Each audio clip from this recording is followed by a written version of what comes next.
went from college, 1 year of college, and then going into the parachute troops. I've been turned down by the Marine Corps 8 days after Pearl Harbor.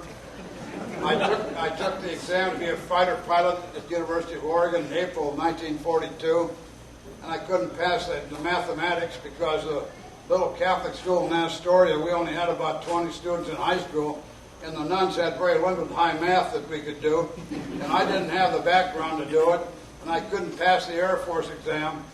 So I ended up in E Company of the 506 Parachute Infantry as an accident. If fates had been different, I'd have been dead on some island behind the Marine Corps, bigger than hell, I'm sure of that. So it's the luckiest thing that ever happened to me. And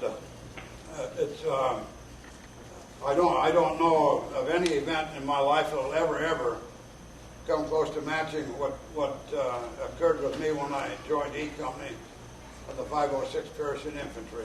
And there's a great history of it, and there's a lot been written about it in other books. Mine covers, maybe about half the combat that we were in, but it covers enough of it to let you know that I was there, and I was there a long, long time.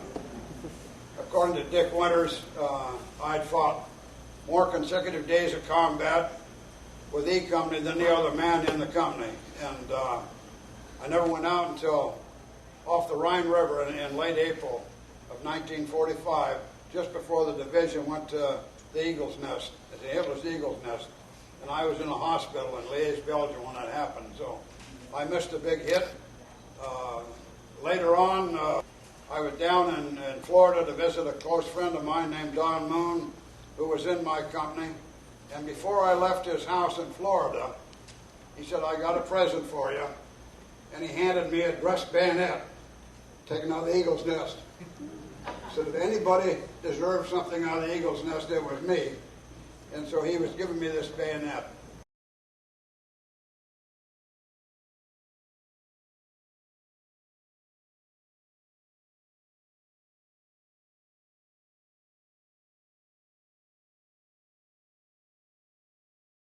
Two years later, I get a hat box in the mail, a beautiful woman's hat box from his wife.